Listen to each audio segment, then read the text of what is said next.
আসসালামু আলাইকুম বন্ধুরা, শুভ সকাল। সবাই কেমন আছো? আমি আল্লাহর রহমতে ভালোই আছি। আমি রুহি, আমার ব্লগের নাম রুহি লাইফ জার্নি। আজকে আমার ব্লগটা সকাল থেকে রাত্রে পর্যন্ত স্কিপ করবা না, পুরাটা দেখে দিবা আমার বাবার বাড়িতে। আজ অনেক দিন পর বাবার বাড়িতে আসলাম। এই বাড়ির দরজা পা রাখতেই বুকের ভিতরটা কেমন যেন কেঁপে উঠল। এই বাড়িতে আমার সব স্মৃতির জায়গা, আমি হাসি, আমার কান্না, সব কিছু এখানে লুকিয়ে আছে। সকালে ঘুম থেকে উঠে মায়ের সেই চীনা কণ্ঠে উঠো মা, এই একটা ডাক আমাকে আবার ছোটবেলায় নিয়ে গেল। চোখ খুলে ছাদের দিকে তাকিয়ে থাকলাম আর ভাবছিলাম কতদিন পর এই শান্তিটা অনুভব করছি। ধীরে ধীরে বিছানা তুললাম। কেকটা আমরা, আমার মা, আমার ছোট বোন, আমি আর আমার মেয়েটা এই বিছানাটায় শুই আমরা। বাবার বাড়িতে এলে আমরা মা ছোট বোন সব একসাথে ঘুমাই। আমার মেয়েটা আমরা সাথে, ছোট মেয়েটাও ঘুমায়। তাই কেন আইসি, তাই আমার সাথে সাথে তাই বাবা তো নাই নানি। আর এখন আমার তার থেকে সরে না, কেউর কাছেও যায় না, তার মামা তারাই এলো লইতে চাইন, তারার দ্বারাও যায় না, গেলে খান্দে। আর বাড়িতে গেলে তাই সব মানে তাই আঙ্কল তারা আছেন, তারার লগেও তো সুন্দরে থাকে। এখানে এলে তার মামা তারা যা কদর করল তাই যায় না। এটা আমার বাবার বিছনা, এখানে আমার বাবা তখন মা বলল আমি করবো, তুমি করিও না।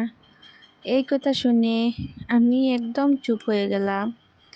মায়ের দিকে তাকালাম, তার হাতগুলো ক্লান্ত, চোখে একটা অন্যরকম মায়া। হঠাৎ মনে হলো এই মানুষটাই তো সারা জীবন আমরার জন্য সব করছে, আর আজ সেই মাকে কাজ করতে দিচ্ছে না। আমার চোখে ভিজে উঠল। আমি ধীরে ধীরে বললাম, মা তুমি বসো, আমি করি। মা আবার বলল, না মা, তোর করার দরকার নাই। কিন্তু আজ আমি শুনলাম না, কারণ আজ আমি শুধু মেয়ে না, আমি চাই আমার মায়ের কষ্টটা একটু কমাতে পারিনি। আমি কাজ করতে লাগলাম। আমার মনে হচ্ছিল আমি যতই বড় হই মায়ের কাছে আমি সবসময় ছোটই থাকবো। বাবা বাইরে থেকে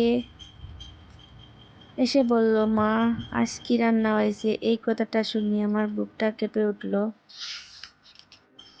তখন আমি আলনার কাপড়টা গুছিয়ে রাখতে শুরু করলাম। দেখেও ঘরের কাপড় চোপড়টা ছিতরাল থাকলে ঘরটাও বুঝে যায়, মানে যত ঝাড়ু দেও, মানে বিছনা তুলো, ঘরটাও বুঝে যায় মানে ঠিক হয়েছে না, অসুন্দর লাগছে। তে আমি এখানে বাবার ঘরে দুইটা আলনা রাখা আছে, নাকি যেটা তো আমার ছোট বোন আর আমার মা আর আমার বাবার কাপড়ও থাকে। বাবার কাপড় বেশিরভাগ হ্যাঙ্গারও থাকে, এটা ছোটোখাটো একটা কাপড় বাবার থাকে। তো এটা বাচ্চারে আমার ঘরে কি ছোটো ছোটো বাচ্চাই না শোন আমরা বাইতারা, আর ভাই বোন তারাও মানে সবসময় কাজ করতে পারেন না, তারাও ছোটো ছোটো বাচ্চাই ডটা বাড়ি করে, মানে 2 বছর 3 বছরের মানে এইরকম ব্যবধানে ডটার ঘরও আর কি দুইটা বাচ্চা। তো তারাও করতে চাইন, মানে সব দরিয়া রাখতে পারেন না। এখানে বাচ্চালা মেয়েরা তো করতে খুব কষ্ট হয়। আমি একটা মেয়ের তেমন একটা আছে, তে তারা দুইটা তেমন সাহায্য হলে তো এখানে মানে মানুষ বা কুটুম আইলে এখানে বসাই আমরা। এখানে ছোট একটা মানে ফালং আছে, কুটুম আইলে তখন বা আমরা বাবাও বেশিরভাগ এখানে তখন এখানে এসি লাগাই আছে, গরমের দিন এলে তেন বেশিরভাগ এখানেও তখন ঘুমাই। এখন বর্তমানে ঘুমাই না, আবার তো মানে এরকম গরম পড়ছে না, এটা আমি মানে পরিষ্কার করে রাখছি। হঠাৎ তো কুটুম আইন, সবসময় এখানে আমরা এরকম থাকে দরজাটা বন্ধ, এদিকে আমরা ছোটো ভাইয়ে বেশিরভাগ পারো। আর এইটা আমার মেয়ে, আর যেটা এইটা আমার ভাইয়ের মেয়ে, তার ডটার লগে কত বিল সময় যাওয়াইলাম আরও। গফসফ করে। দেখো এটা আমার বসলাম নাক কই চোখ কই দেখো এদের। তারপরে আমি ঝাড়ু দেওয়াতে লাগলাম।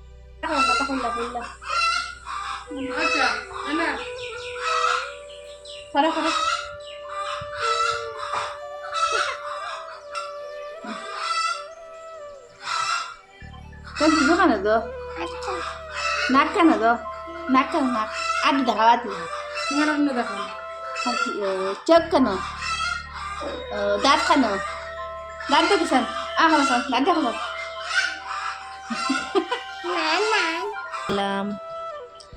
আর আমার বাবার বাড়ি ঘরটা খুব বড়, মানে এখানে 9 রুম আছে। তো সব সময় মায়ে তো একা কাজ করতে পারতো না, আর মারে হেল্প করলে কোনো কিছু হয় না। আর কাম করলে মানুষের তো বালা, কাম করলে শরীর যেন কমে যাব এরকম তো নাই। কাম করলে যত কাম করবা বেশি তত বেশি শরীরের লাগিন বালা।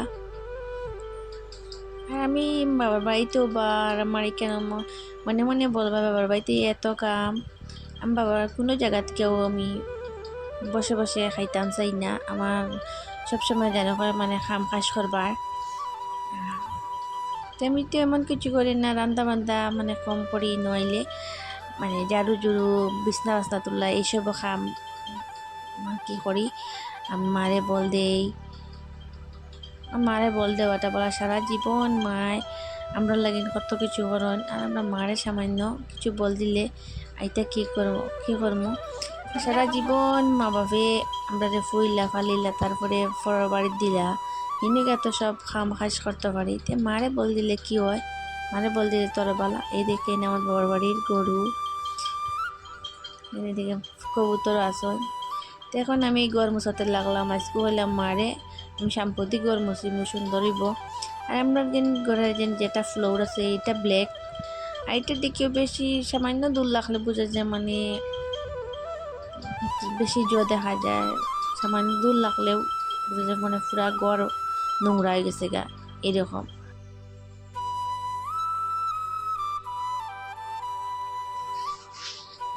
প্রতিটা কাজ করতে করতে মনে হচ্ছিল আমি যেন আবার সেই ছোট্ট মেয়েটা, যার কোনো চিন্তা ছিল না, কোনো দায়িত্বও ছিল না।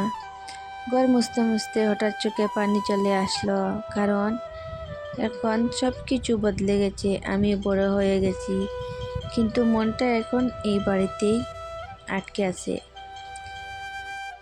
বাবার বাড়িতে মেয়েদের জীবনটা কেমন যেন একটা অদ্ভুত মিশ্রণ, ভালোবাসা, আদর, অভিমান আর অগাধ নিরাপত্তা। ছোটবেলায় এই বাড়িটাই ছিল তার পুরো পৃথিবী। বাবার আঙ্গুল ধরে হাঁটা, মায়ের বকুনি খাওয়া, ভাই বোনদের সাথে ঝগড়া, এসব কিছু মিলিয়ে তার প্রতিদিনের গল্প। সকালে ঘুম থেকে দেরি করে উঠলেও মা শুধু একটু রাগ দেখায়, কিন্তু শেষে পর্যন্ত খাবারটা ঠিকই সামনে এনে দেয়। বাবা হয়তো বেশি কিছু বলে না। বারিন্দাটা এত বড়, মুছতে মুছতেও শেষ হন না। আমার বাবার বাড়ি বারিন্দা পুরা মানে সাদি দেওয়া যাইব এরকম বারিন্দা বানাইছেন। যে সময় লকডাউন আসলো ওই সময় আমরা এই গাঁওর মানুষে সবে মানে জম্মা ফুরিতে পারছেন এখানে লকডাউনের সময়। বেশিও দুলা বাড়ি আমরা মানে বাড়ির কাছে মানে ক্ষেতের জমিনও আছে, বন এসব গাড়ি ঘোড়াও চলে এদিকে, মানে মাটি বোয়া বই। এখন মেঘ দেওয়ার কারণে আর গাড়ি দিয়ে মাটি বইতে পারে না। আর বাড়িতেও বেশি দুল আছে, এই কারণেও মানে বেশি দুলাবালি গড়ার দেখা হয়। কিন্তু চুপচাপ সব খেয়াল রাখে, মেয়েটা কী খাচ্ছে, কী পেয়েছে, কেমন আছে। এই বাড়িতে মেয়েটা কখনো একা না, তার হাসি শুনে সবাই হাসে, তার কান্না দেখলে সবাই মন খারাপ হয়ে যায়। সে এখানে নিজের মতো থাকতে পারে, চুল এলোমেলো হলেও কেউ কিছু বলে না, পুরানো জামা পরলেও থাকলেও কেউ বিচার করে না। এখানে তার কোনো অভিনয় করার দরকার হয় না, কারণ এই বাড়ির মানুষগুলো তাকে ঠিক যেমন তেমনইভাবে ভালোবাসে। ধীরে ধীরে সময় বদলায়, মেয়েটা বড় হয়। একদিন তার জীবনে আসে নতুন কিছু মানুষ, নতুন একটা বাড়ি, নতুন একটা পরিচয়। আর তখন থেকেই নিজের বাড়ির শব্দটা আস্তে আস্তে বদলে যায় বাবার বাড়িতে। যে বাড়িতে সে জন্মেছে, বড় হয়েছে, সেই বাড়িতেই সে হয়ে যায় অতিথি। আগের মতো ইচ্ছা মতো থাকা যায় না, দেরি করে ঘুমানো যায় না, সব কিছুতেই যেন একটু সীমাবদ্ধতা চলে আসে। তবুও এই বাড়িতে আসলে তার মনটা অন্যরকম হয়ে যায়। দরজা দিয়ে ঢুকতেই মনে হয় এই তো আমার জায়গা, এই তো আমার শান্তি। মায়ের ডাকে এখনও আগের সেই আদরটা থাকে, বাবার চোখে এখনও সেই আগের চিন্তাটা থাকে। মেয়েটা যতই বড় হয়ে যাক, বাবার চোখে সে সবসময় ছোটও থাকে। বাবা হয়তো মুখে বলেন না, কিন্তু মেয়েটা চলে গেলে বাড়িতে একটু ফাঁকা ফাঁকা লাগে। মা হয়তো ফোন করে জিজ্ঞেস করে খেয়েছিস, এই একটা প্রশ্নেই লুকিয়ে থাকে হাজারটা ভালোবাসা। মেয়েটা তখন বুঝতে যা পারে এই বাড়িটা শুধু একটা জায়গা না, এটা তার অনুভূতি, তার শিকড়। বাইরে পৃথিবীতে যতই কঠিন হোক, যতই সমস্যা আসুক, বাবার বাড়ির কথা মনে পড়লেই একটা অদ্ভুত শান্তি আসে। এখানে সে প্রথম হাসতে শিখেছে, এখানে কাটতে শিখেছে, এখানে ভালোবাসা কি সেটা বুঝেছে। এই বাড়িটা তাকে কখনো বিচার করে না, কখনো দূরে ঠেলে দেয় না। সে যতবার ফিরে আসে এই বাড়ি তাকে ঠিক আগের মতোই জায়গা দেয়। বাবার বাড়ি মানে শুধু চারটা দেওয়াল না, এটা একটা অনুভব যেখানে মেয়েটা সবসময় নিজের মতো থাকতে পারে। এটা সেই জায়গা যেখানে তার কোনো ভয় নেই, কোনো চাপ নেই, শুধু আছে নিঃস্বার্থ ভালোবাসা। সময় বদলাবে, মানুষও বদলাবে, জীবন নতুন পথে এগোবে, কিন্তু মেয়েদের জীবন, বাবার বাড়ির জায়গাটা কখনো বদলায় না। কারণ যত দূরে যাক না কেন, যতই বড় হয়ে যাক, তার মনে এক কোণে সবসময় একটা ছোট জায়গা থাকবে, যেখানে লেখা থাকবে বাবার বাড়ি আমার সবচেয়ে আপন জায়গা। এখানে আমি শাক তুলতে এসেছি আমার ছোটো বোনকে লইয়া। দেখো আমার বাড়ির চারিপাশটা রেখেছি, এটা মৌসুমির গাছ, দেখলেন এটা মৌসুমি ধরছে। এটা তুলি হলুদ মুখাও খাইতে খুব একটা মিষ্টি লাগে, খুব একটা মজা আর কি। আর এদিকে আম গাছেও আম ধরছে, মানে দেখাইনি, এদিকে দেখো আম গাছে আম ধরছে। এটা নতুন একটা গাছ আর কি, মানে লাগাইবার 2-3 বছর হয়েছে। আমার মা এটা অন্য একটা গাছও মানে কলম দেন যেন কীরকম জানি না, এটা কলম দিয়ে। এটা আমার শাক তোলা শেষ, আমি এখন ঘরে দিয়ে গা। লাই শাকটা নতুন মাটি ফেলাইছেন আর কি, আর লাই শাকের বেশি পড়ছে, এটা ফুটিছে। এদিকে মা মিষ্টি লাউ রাঁধছেন ট্যাংরা মাছ দিয়া। আর আমার শাকটা বাজিয়ে আমি দেখাইতাম পারছি না, এটা ট্যাংরা মাছ, এটা তো মায় বাজিত ফেলাইছেন, আমি মাঝে দিকে এর ভিডিও করছি। আর এখানে দুধ গরম করিয়া গরম করছেন, আমি শর্টটা উঠেছি, আমি এটা খাই। আর এটা তরকারিটা হয়ে গেছে গা। আমার ভিডিও ভালো লাগলে লাইক, কমেন্ট, শেয়ার করতে ভুলবেন না। আর নতুন হলে পাশে থাকবেন আর একটা সাবস্ক্রাইব করবেন। আল্লাহ।